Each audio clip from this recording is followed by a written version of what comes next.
is my pleasure to welcome in our first guest. It's national recruiting analyst Brandon Huffman.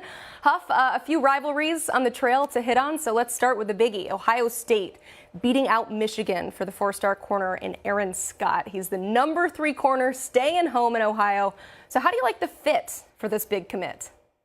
Well, obviously, from just a positional standpoint, from a player standpoint, this is a huge addition to Ohio State's secondary. When they brought over Jim Knowles last year from Oklahoma State, they thought that was going to shore up a lot of the defensive problems that they had. And then you go into the national semifinals. You go to the Michigan game at the end of the regular season, and defensively, they still scuffled a bit. So to keep an elite player in the secondary, in state, I mean, here's a kid who picked his Ohio State shirt out of a Michigan backpack. That was big because Michigan has been ramping up the pressure recruiting-wise against Ohio State. So Ohio State gets an in-state win, but then they get it at a position of need, at a position where they could use all the extra bodies that they can get, but elite, talented bodies are going to find themselves on the field much sooner than later. And you look at their secondary, they've got some guys that are going to be draft eligible after this season. So Aaron Scott can come in and be able to play right away. He gives them that kind of body that can come in and play as a true freshman, and it's not a big leap, but it's a big victory for a school that's lost its last 2 games to its rival and a school that's lost a couple of their targets to Michigan. This was big to keep them in state, but it also just bolsters that secondary and gives Ryan Day some weapons defensively that he needs.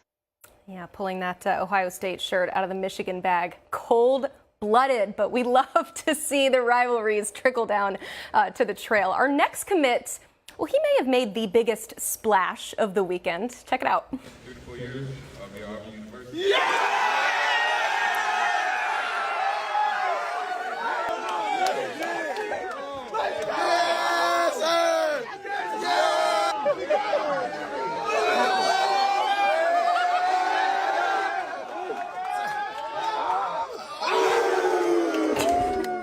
Yeah, so that was Hugh Freeze getting tossed into the pool after 5-star wide receiver Perry Thompson announced his flip from Alabama to Auburn. Obviously, you love the video. We all had a good time seeing that over the weekend. But how do you like the fit for this big commit? First of all, this is just a big win for Hugh Freeze. Remember, this is a guy who caused a lot of problems for Alabama when he was at Ole Miss. There was a couple years in a row where he beat Alabama. Well, now he stays in state to get the number 2 player to flip to him, to flip from Alabama. Keep in mind, when Perry Thompson committed to Alabama a year and 2 months ago, 14 months ago, Hugh Freeze was still at Liberty. Now he comes into Auburn, and you know, we've been saying this for years. Auburn fans want so badly to have success. They want to win. They expect to win. They demand to win. But recruiting has been an up and down roller coaster ride for them. So now Hugh Freeze comes in. He's done a great job with this class. But to flip Perry Thompson from Alabama, I guarantee you, those folks on the plains had to have been thrilled with this win. But then you just look at it again, like we talked about Aaron Scott. It's not just the win in the recruiting, it's what does this guy do for your offense? And we know that Hugh Freeze can recruit offensive players. We look at the big-bodied receivers that he got when he was at Ole Miss, Laquan Treadwell, DK Metcalf. Not saying that Perry Thompson is Laquan Treadwell or DK Metcalf, but he's that big, physical, strong receiver that Hugh Freeze covets in his offense. And the fact that they were able to take him away from their hated rival, add that Iron Bowl pizzazz and flair. You know, the biggest question that I have, though, Emily, is you said he made a big splash. Just how cold was that water for Hugh Freeze? I think got a little bit colder once the coach with the last name Freeze was thrown in there. But, man, they are hot on the trail right now. That was a spectacular win for them. Nobody tells Steve Wiltfong, but I think spatula season might be coming a little bit earlier this year because you've also got 4-star tackle Manasse Itete leaving the West Coast, flipping from USC to Florida State. He's originally from the Congo, so he'll be far from home no matter what. But a big ad for Mike Norvell. So how do you like the fit for this literally big commit? Yeah, I mean, I love this fit. You know, it's fascinating because all spring long, leading up until when he just about 2 days before he made the commitment to USC, I thought he was headed to Florida State. I had my original crystal ball on the Seminoles.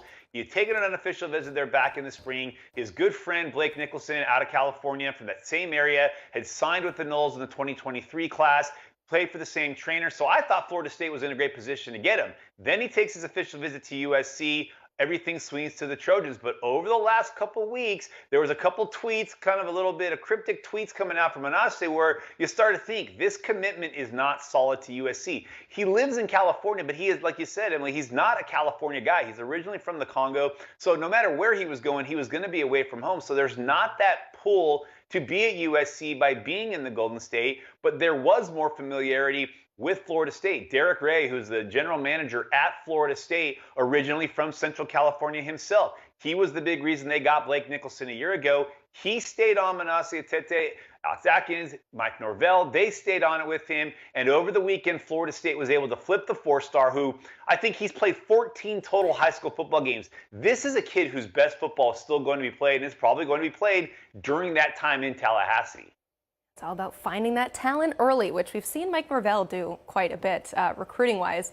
Finally, let's talk about Isaiah Garcia, the four-star offensive tackle, staying home to play for Kyle Whittingham. So how do you like the fit for this big commit?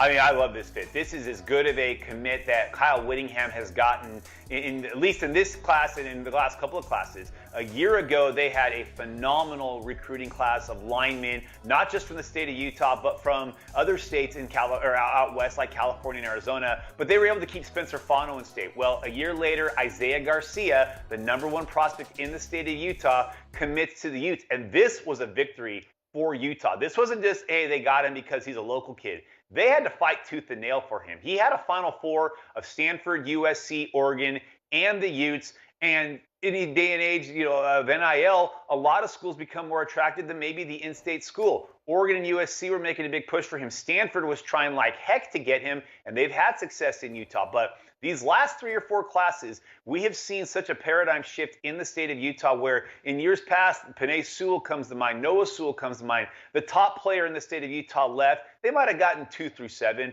but now that's 2 years in a row. They've gotten the #1 player in the state. Actually, it makes it 3 years in a row, going back to Orlando Barton 2 years ago. They get an All-American and the Under Armour All-American in Isaiah Garcia. They have the top 2 players between Garcia and his teammate that he'll be protecting, Isaac Wilson. Kyle Whittingham has maintained that the key at Utah recruiting in the last few years has been to keep those key in-state kids home, and now he's done it for the 3rd straight year. Certainly got some time to go until the December signing day, but still looks pretty good for what Kyle Whittingham has been able to do, locking down the borders in Utah.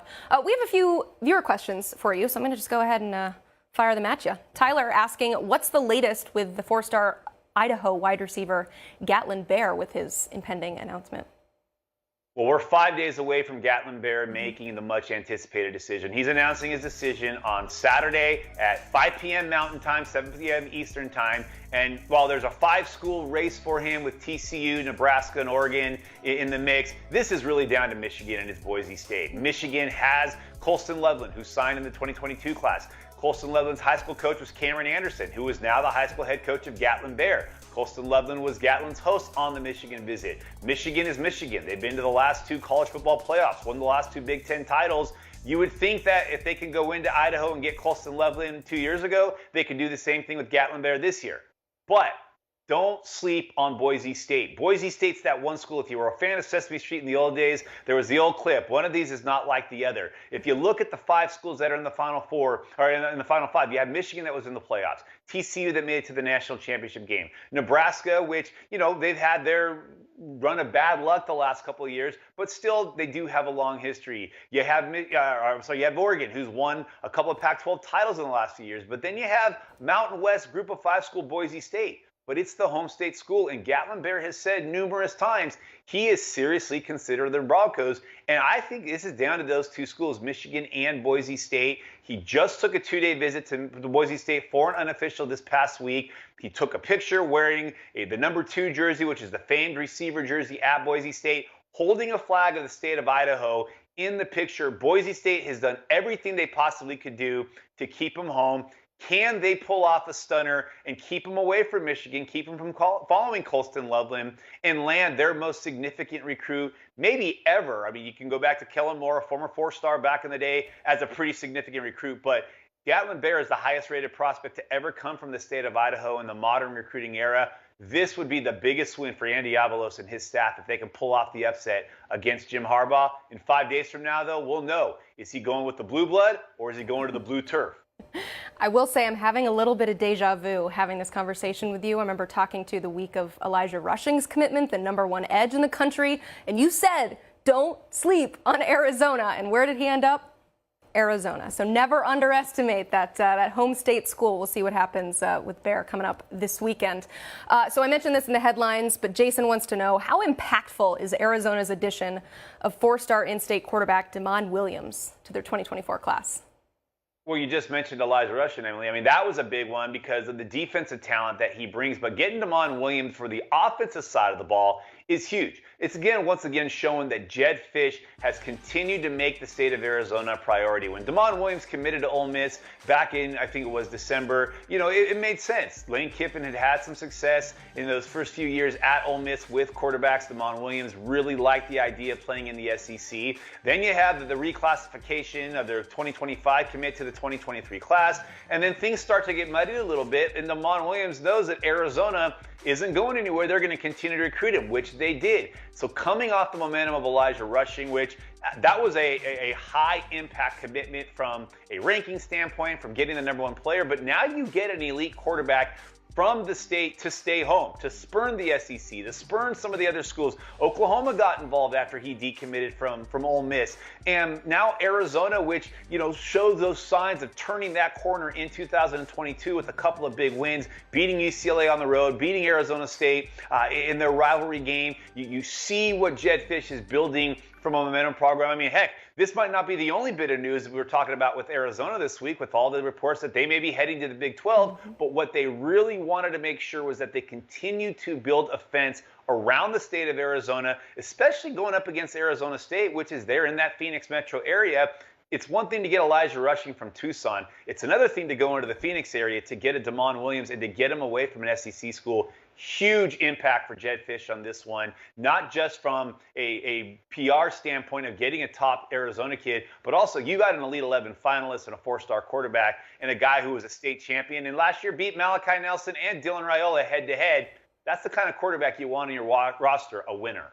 Yeah, and you're not just bringing in highly rated prospects. These are prospects at very important positions like quarterback and edge rusher. And so these are just massive wins for Jedd Fisch on the trail. It's exciting to talk a little Arizona. We don't do a whole lot of it, but this offseason has certainly spiked up our Arizona coverage. Hannah wants to know, can Auburn use the momentum of the Perry Thompson commit to potentially swing a guy like, I don't know, maybe KJ Bolden and potential other stars to join? Yeah, I mean, one thing that we've seen in recent years in recruiting is that it just takes one recruit. There's got to be that one catalyst recruit. I mean, shoot, we just talked about what Elijah Rushing did at a school like Arizona. He gets a guy to commit. So now you get a Perry Thompson. And what does that do for some of those other targets that were maybe on the fence about Auburn, or maybe they were, Auburn was on their short list, but a lot of times it just takes, okay, is there that one big name guy that bought in? Because if he bought in, then I'm ready to buy in. We see it all the time in recruiting with coaches. Hey, I'm afraid to offer this kid, but if somebody else offers him, now I feel better about my evaluation, so we'll offer it. Recruits look at it the same way. I really like this school, but I'm not sure everybody else does. Okay, now somebody really likes them. Now I like them a lot more. And I think that that's the kind of signature recruit that turns things around. Going back to Arizona, we could talk about when Noah Fafita a couple years ago committed to Arizona. Well, that ended up being a swing to flip to Torrey McMillan, who was committed to Oregon, spurned Arizona to go to USC. Now enhance that with the #2 player in the state of Alabama, a top 2025 player in Perry Thompson. What kind of resonation could he have on other players that have Auburn on that short list to put them at the top of that list? I think this is that kind of significant recruit that could maybe open the floodgates even more. We know Hugh Freeze can recruit, but sometimes you just need that signature player, and then a bunch of other signatures follow in that footstep. So this was big for Auburn on so many levels, but to that question, I think this could be one that really throws the floodgates open.